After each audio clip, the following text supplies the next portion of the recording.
It was a gray Wednesday.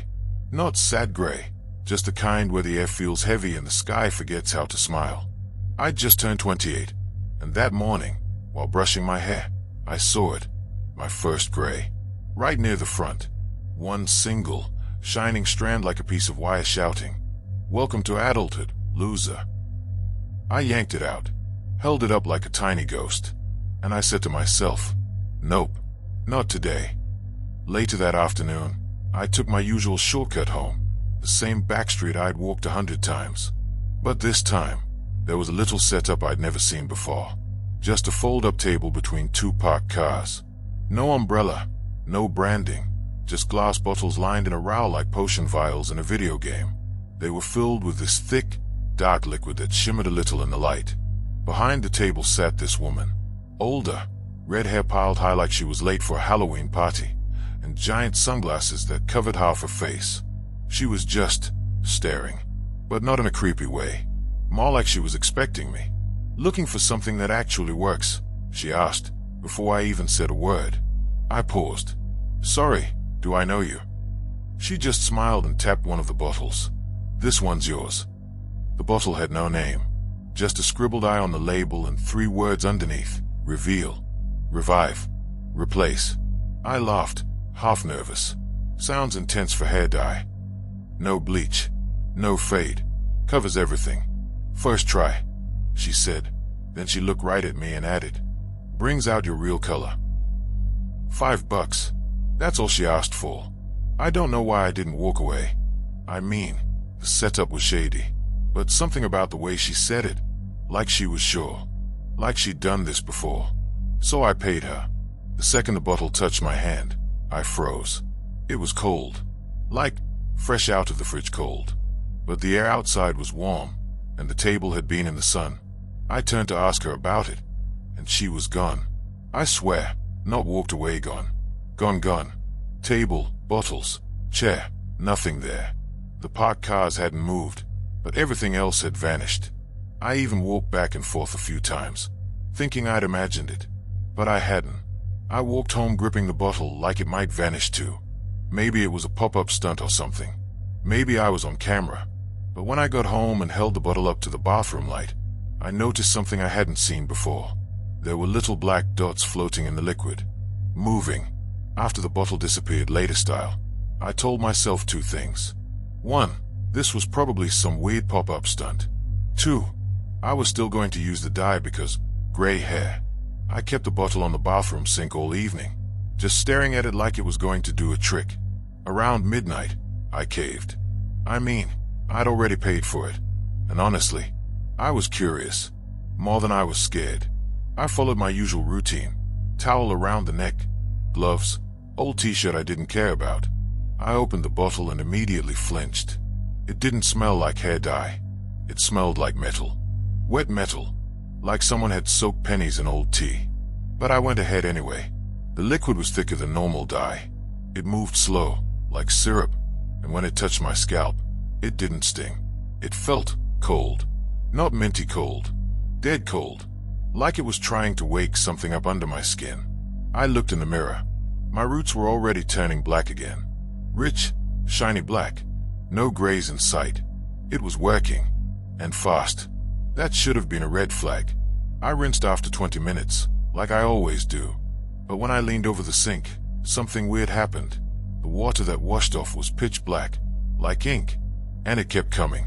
I hadn't even used that much product. But the dye wouldn't stop bleeding out. I had to rinse for almost 15 minutes.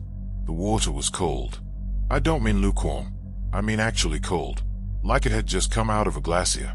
When I finally looked up again, my heart skipped. My hair looked amazing. Like salon blowout level amazing.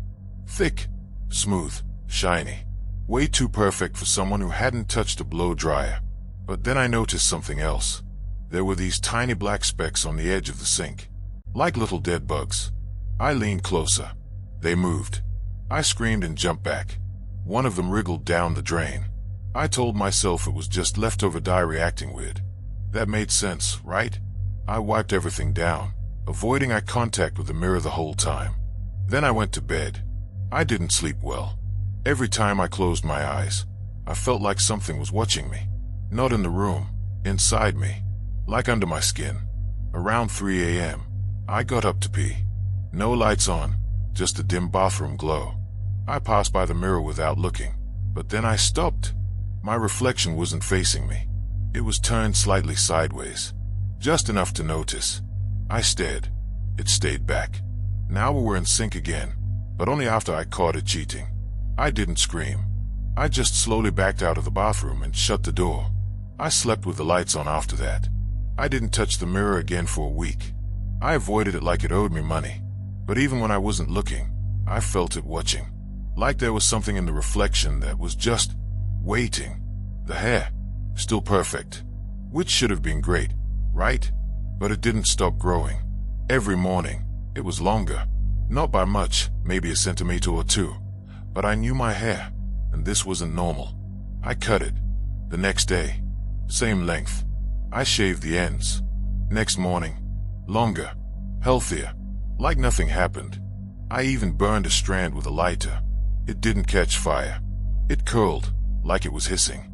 That's when I realized I wasn't growing hair anymore. The hair was growing me. That's not a metaphor. I mean it literally. One night, I woke up with a hair in my mouth. Not mine, long, black, and slick. It had crawled in while I slept. I pulled it out, foot after foot of it, like a magician's scarf. I snapped. I grabbed scissors, locked myself in the bathroom, and started cutting like a maniac. I hacked off handfuls, crying, panicking, and the hair, it bled. I'm not joking, it bled. Black, thick, like oil. Then I heard the knock. 3 soft taps on the bathroom door. I froze. Tasha, a voice said. My name. Calm, like it belonged to someone I should know. But I live alone. I didn't answer. I just pressed my back against the door and held my breath. Tasha, the voice said again. Let me in. We need to finish. I looked at the mirror. The reflection wasn't me anymore. It was the woman from the pop-up table. Only, her face wasn't her face. It kept shifting. Older, younger, someone else entirely. She smiled. Her lips moved, and even though I couldn't hear her through the glass, I knew exactly what she said. 1 bottle. 1 life. Then the mirror cracked from the inside. Hair burst through. Thick strands punched through the glass like vines. They wrapped around my arms, my neck. I fought. I screamed. I don't remember passing out, but when I woke up, I was standing, back at the pop-up table. Same street, same 2 cars, same bottles lined up like nothing happened. But I wasn't me. I was her now. Same red hair, same big sunglasses, same polite smile as a girl walked by, paused, and stared at the table. She had 1 gray hair, just 1, and when she stopped to look at the bottles, I knew what to say. Looking for something that actually works. I don't usually check my mail right away. Most of it is junk, ads, bills, credit card offers I never asked for. But last Thursday, something was different. There was a small black package sitting right at the top of the stack. No return address, no branding. Just my name, full name, written in lowercase letters. I figured maybe someone from work sent me something. I've been covering shifts lately. Maybe it was a thank you gift. It wasn't heavy, just light enough to make me curious. I brought it inside and tossed it on the table. Didn't open it right away. I forgot about it for the rest of the day. That night, after dinner, I remembered the box and peeled it open. Inside was a single bottle of hair dye, dark brown, my natural color. There was no label, no instructions, just a slip of paper folded underneath the bottle. It said, "For the version of you that never left." I didn't understand what that meant. I don't even dye my hair. Never have. I don't care how I look. Never really been that kind of guy. But this was oddly specific. Same exact shade I've had since I was a kid. Same tone. Same roots. It even smelled kinda familiar, like my mom's old conditioner. I assumed it was a prank. Maybe my brother messing with me. He used to do stuff like this when we were younger. But I texted him, and he said he hadn't sent me anything. Swore on our dad's grave. I went to bed thinking maybe I'd throw it away in the morning. But when I got up, The box wasn't on the kitchen table anymore. I didn't move it.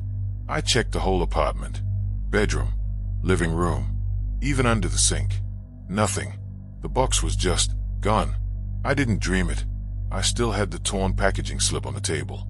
I even took a picture of the bottle the night before, just to show my brother how weird it was. But when I checked my phone, the photo was gone too. That really got to me. I don't delete stuff. I never even opened the gallery. But somehow, it just wasn't there. Later that afternoon, I came home from work, and the box was sitting on my bed, like it had never left. Except now, it was open. The bottle was still inside, but the note, the one that said "for the version of you that never left," was gone, replaced by something else. This time, it was handwritten in thicker ink, almost like it was smeared with a finger. It said, "You're starting to forget." I stood there for a while, just staring at it, trying to figure out if this was still a joke or if something was seriously wrong. The handwriting looked familiar too. Not exactly mine, but close. Like someone trying to copy me. I put the box in a trash bag, tied it up tight, and threw it in the dumpster behind my building. Then I took a shower and tried to push the whole thing out of my mind. But that night, I had a dream. I was standing in my old bedroom, from the house I grew up in. Everything looked exactly the same, down to the ripped poster of Slipknot on the door. Except in the mirror across from the bed, there were two of me. One just stood there, smiling, not moving, not blinking. The other one whispered, "You're not real anymore." I stayed. I woke up sweating, heart pounding like I'd been running. My first instinct was to check the trash bag. I went outside, barefoot, in my boxers. The dumpster was empty. Not just the bag, the whole thing. Like it had been cleaned out overnight. But it was Sunday. The garbage truck doesn't come till Thursday.